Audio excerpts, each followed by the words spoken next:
Bonjour, ici Ladislas Maurice de Investisseur Globetrotter. Donc aujourd'hui, je suis à Medellín et je viens d'acheter un appartement penthouse ici dans le quartier de Laureles. Donc je parle beaucoup de Medellín sur ce blog, comme quoi c'est un investissement intéressant, etc. Donc je ne fais pas que parler, je le fais moi-même. Donc là, ce qu'on va faire, on va aller voir l'appartement que je viens d'acheter.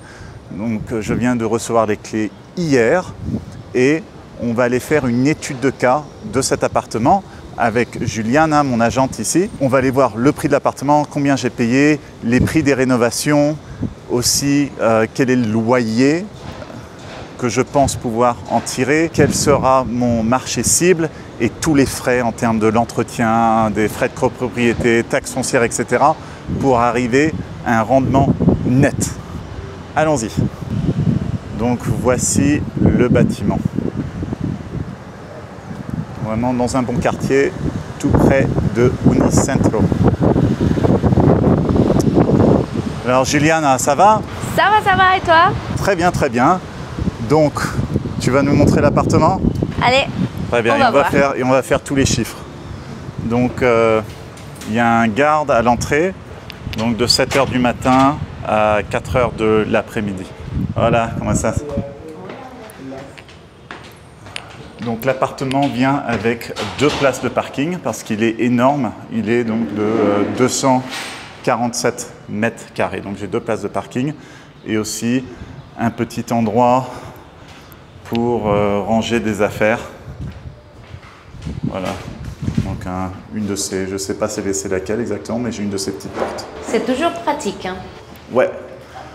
Donc, Juliana, tu nous amènes à quel étage? Donc, on y va au 9e étage. C'est un penthouse. Donc, on va voir tous les détails. Voilà. Et c'est ça, quand on investit ici sur le marché immobilier à Medellín, avoir un penthouse, donc c'est-à-dire l'appartement du haut avec des terrasses, ça aide beaucoup en termes du rendement. Donc voilà, donc c'est ça ce que vous voulez. Quand vous faites un investissement ici, c'est appuyer le truc du haut. Cool, très bien. Ah, c'est super. L'illumination, ventilation, c'est excellent. Ouais, donc il y a 6 chambres à la base et on discutait ça avec Juliana, ce qu'on va faire exactement avec l'appartement.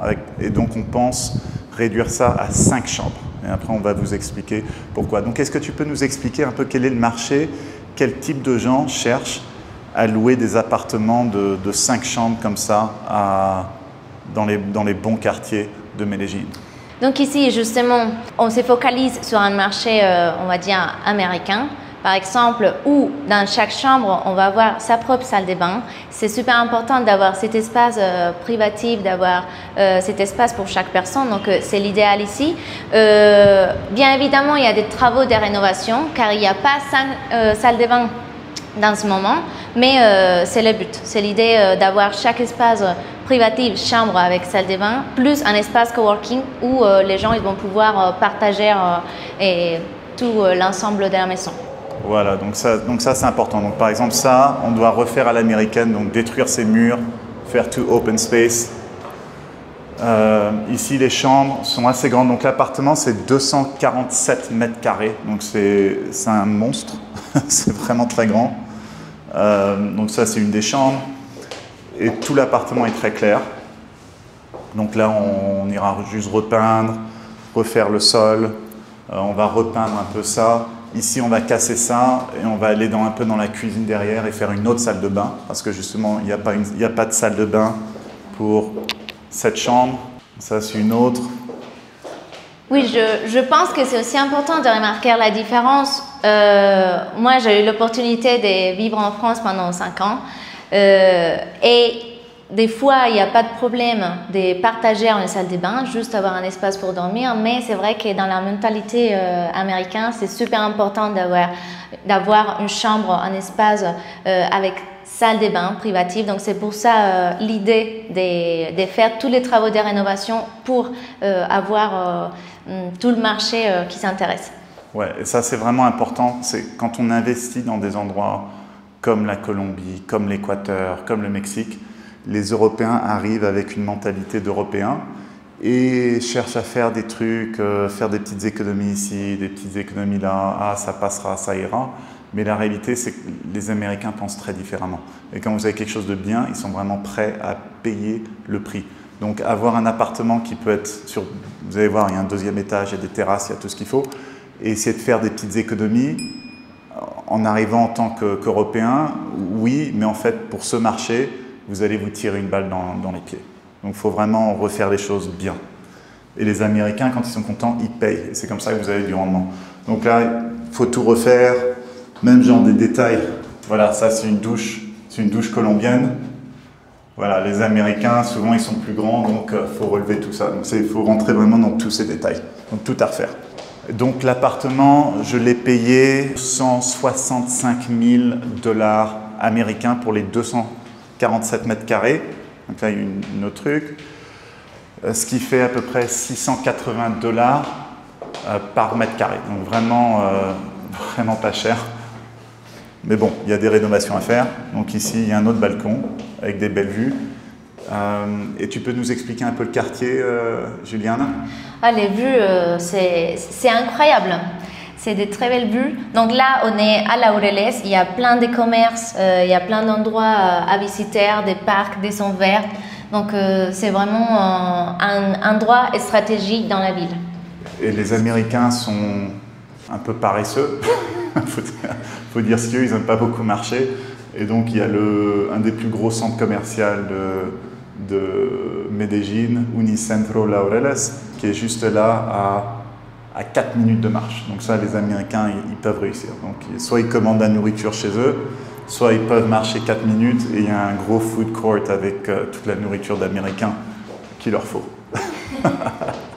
Mais c'est ce genre de détails qui sont importants. Pour un Européen, c'est à 15 minutes à pied, c'est à 20 minutes à pied, ça passe. Pour un Américain, non, c'est pas vraiment... Ça soit proche. Proche, voilà, Exactement. 5 minutes. Cool. Donc, deuxième étage. Donc, il y a une chambre qui est un peu petite ici. Elle a aussi sa propre salle de bain. Donc toi, Juliana, est-ce que tu peux arriver sans baisser ta tête? Pour moi, il n'y a pas trop de problème. Voilà. Et j'ai talons. Voilà, talons, voilà. Donc pour les Colombiens, ça passe. Ici, là, je crois pas que tu passes par contre. Ouais, sans non, les talons, ici, tu passes.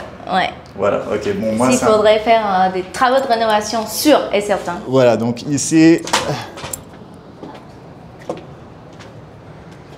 Donc surtout la nuit, je vais ajouter un peu du B-roll pour montrer une vue de la nuit. Mais avec toutes les lumières, c'est très beau. On voit, il y a la belle église là-bas. On voit toutes les collines, tous les barrios de Medellín. C'est assez spécial. Et c'est ça que j'aimais bien avec cet appartement, c'est qu'il y a des terrasses dans tous les sens. Donc, continuons. Donc ici, on va, pour l'histoire de la taille, on va trouver une solution pour ça. On va devoir faire 2-3 travaux au niveau du toit. On va ajouter une salle de bain individuelle, juste les toilettes ici. C'est qu'il n'y a pas de salle de bain individuelle juste pour les gens qui sont dans les endroits en commun. Ça, c'est une autre chambre. Avec terrasse aussi. Hein. Avec terrasse. Je pense que ça serait une terrasse potentielle, on va dire, ouais. Pour mettre un jacuzzi, barbecue et faire une adaptation de l'espace vraiment pour être chill entre amis, avec des amis, famille. Ça va être super. Voilà, donc à l'américaine, il y a le caméraman qui vient de se prendre la tête sur la poutre. C'est pour ça que ça a un peu bougé. Mais voilà, donc on va mettre un gros jacuzzi ici pour 6 personnes. Donc bon, on va faire venir un ingénieur structurel pour un peu vérifier tout ça. A priori, ça devrait aller. Si ça passe pas pour 6 personnes, on devra mettre quelque chose pour 4 personnes. Mais gros jacuzzi, comme ça, les Américains, là, ça monte, ils seront dans leur jacuzzi et ils auront une belle vue de la ville. Et un gros barbecue ici. Les Américains, ils aiment bien faire des barbecues tout le temps. Et un endroit pour manger. Est-ce que les Américains, ils aiment bien les hamacs? Oui. Une hamac? Oui, on pourrait peut-être mettre un hamac quelque part là dans le coin. Ils aiment bien ça, ouais. Ils aiment bien ça. Donc, ce n'est pas l'endroit où il faut faire des économies. Donc, au niveau des terrasses, quand vous investissez à Medellín, les gens, ils viennent ici pour le temps, ils viennent pour le lifestyle. Il fait jamais trop chaud, jamais trop froid, donc on peut toujours utiliser les terrasses ici, sauf quand il pleut. Mais en gros, les terrasses sont beaucoup utilisées, donc il ne faut pas faire des petites économies. Donc là, je vais parler au interior designer et je lui disais, je ne fais pas d'économie sur la terrasse. Donc il faut vraiment que ce soit top. C'est vrai que c'est la ville du printemps éternel. Donc nous, on aime bien toujours être dehors, profiter du soleil. Même des fois, s'il y a quelques gouttes, c'est pas un problème. Il fait jamais trop froid. Donc il faut bien profiter des espaces extérieurs. Et surtout ici, avec la terrasse, il faut bien faire des travaux de rénovation pour pouvoir en profiter un maximum. Et en tant que propriétaire ici, en tant qu'investisseur, le fait qu'il fasse toujours beau est un point positif et pas trop chaud parce que je n'ai pas besoin de dépenser dans des installations de chauffage. Je n'ai pas de frais de gaz élevés à cause du chauffage et je n'ai pas tellement besoin d'air conditionné. Donc je vais juste mettre une air conditionnée dans l'endroit coworking où les gens vont travailler. Donc là, on peut parler de ça. On voit. Attention à la tête. Ouais, caméraman, attention. Et voilà, donc ça, c'était la 6e chambre. Et en fait, on va casser tout ça. On va tout détruire. Donc là, il y a une salle de bain en plus. Là. Donc ça, on va refaire la salle de bain complète. Ce sera la salle de bain pour la chambre qui n'en a pas. Et ici, l'idée, c'est WeWork. Donc, coworking space avec des tables, des grosses tables pour les gens pour pouvoir travailler, des chaises confortables de bureau. On va mettre même des écrans pour que les gens puissent connecter leur ordinateur. Donc ça, ce sera tout ici. On aura un tableau blanc avec des marqueurs où les gens peuvent un peu mettre leurs idées. Tu proposais aussi de mettre un projecteur, c'est ça? Ça serait super intéressant hein, pour avoir un canapé, voir des films, des documentaires. Ça peut être vraiment un espace pour profiter un peu de la partie d'en haut. Donc à l'américaine, ils ont leur jacuzzi, ils ont leur coworking. Ici, ils auraient un projecteur qu'ils peuvent utiliser soit pour le travail, soit pour regarder des films. Et même ici, on pensait mettre un peu un filet tout du long, genre hamac. Comme ça, les gens peuvent un peu sauter, whatever. En regardant une belle film. Voilà, en regardant le film dans leur filet. C'est un concept un peu unique.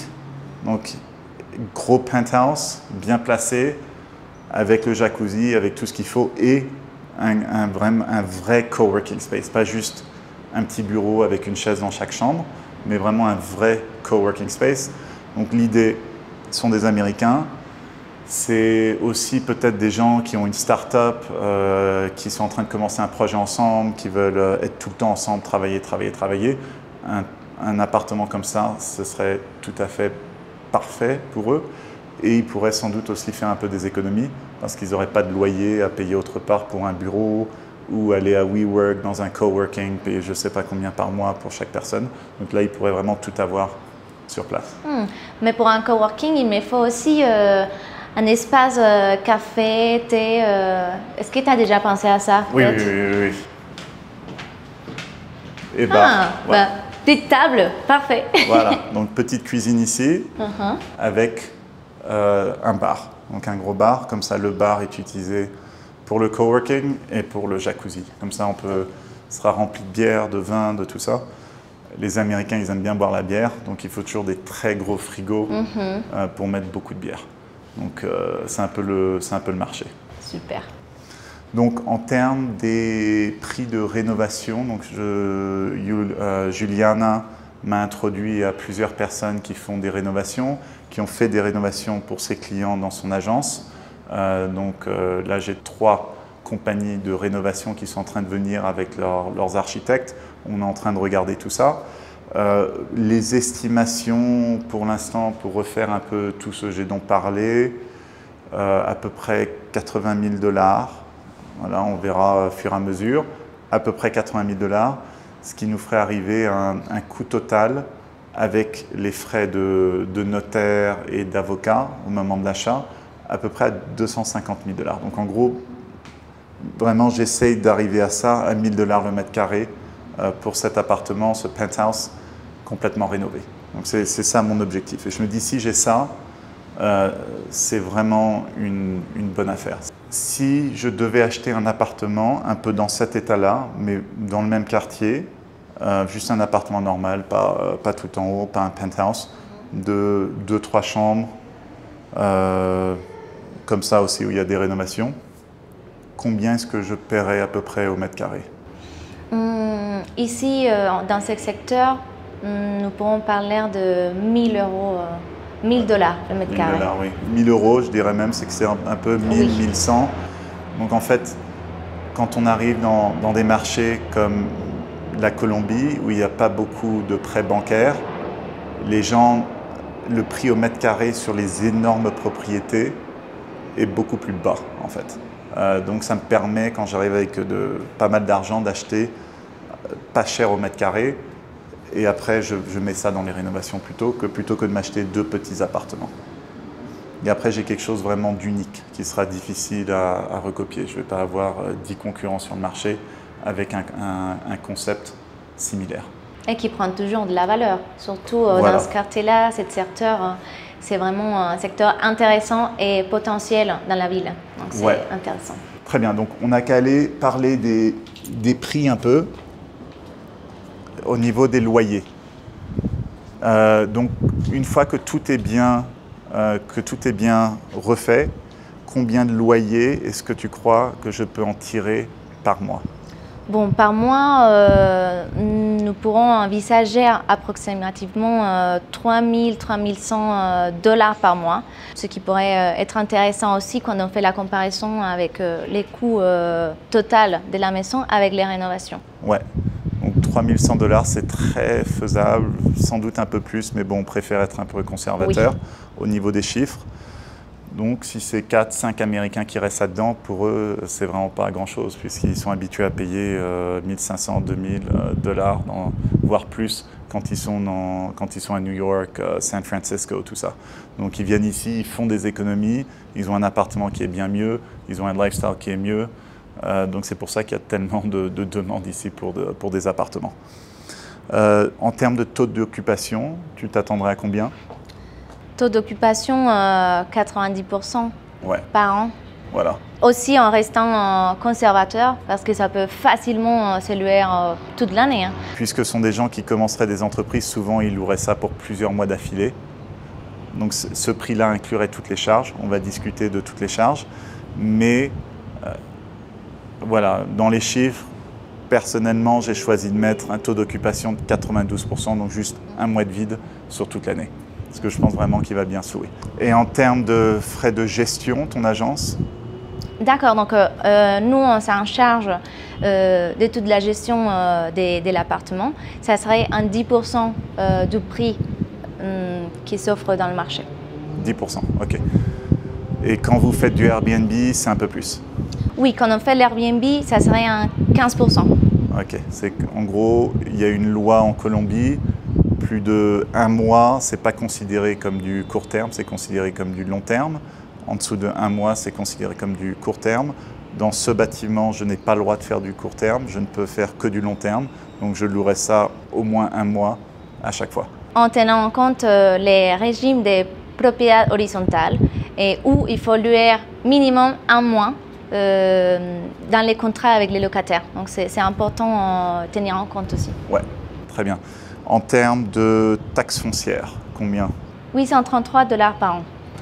Donc voilà, les taxes foncières, c'est pas comme à Paris où les taxes foncières ont augmenté de 52% en 1 an.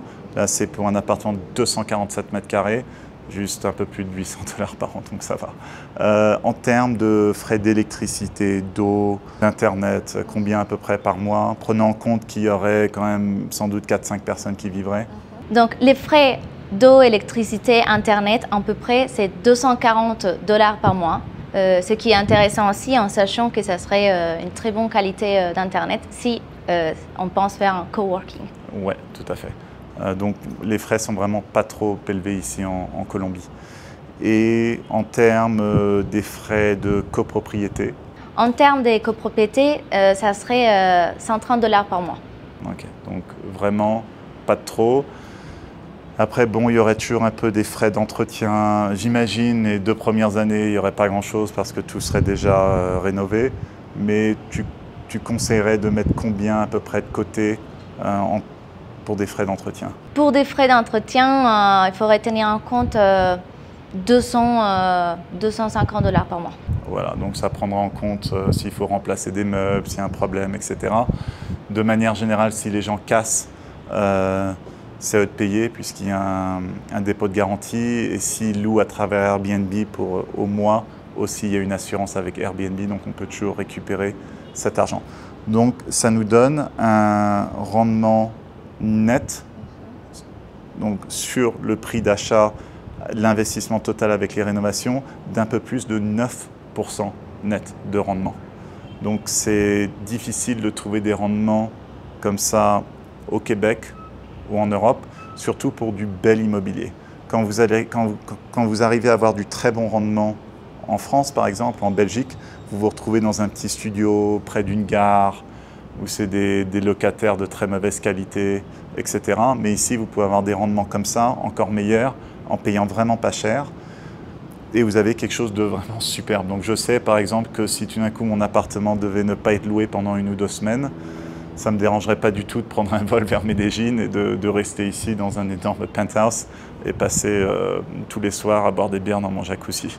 Donc c'est le genre d'appartement qui non seulement rapporte beaucoup d'argent, mais aussi a un aspect de lifestyle, si vous souhaitez l'utiliser vous-même, qui est vraiment très intéressant. Tu as des clients, des Américains, donc je les connais bien maintenant, ils ont acheté à travers ton agence un appartement. Ils se font aussi du rendement de 10% net, ils ont un très bel appartement et c'est arrivé à un point où en fait, ils ont du mal à se convaincre de venir à Medellín, de rester dans leur appartement tellement le rendement est bon qu'ils ne veulent pas le retirer du marché. Donc c'est un peu problématique pour eux parce qu'ils aiment bien la ville. Aussi, Juliana, tu disais qu'il y a aussi un plan B qui pourrait être intéressant pour cet appartement en cas de crise économique. Oui, il faut toujours tenir en compte qu'avec les travaux de rénovation, il y aurait chaque chambre avec la salle de bain, donc ça serait facilement aussi en cas de crise économique dans le marché et de louer chaque chambre individuellement. Ouais. Donc ça pourrait être super rentable et ça pourrait être une très bonne possibilité aussi. Donc on va faire en sorte que chaque chambre puisse se fermer à clé, qu'il y ait un coffre-fort dans chaque chambre aussi, comme ça les gens peuvent garder de l'argent, leurs papiers, tout ça.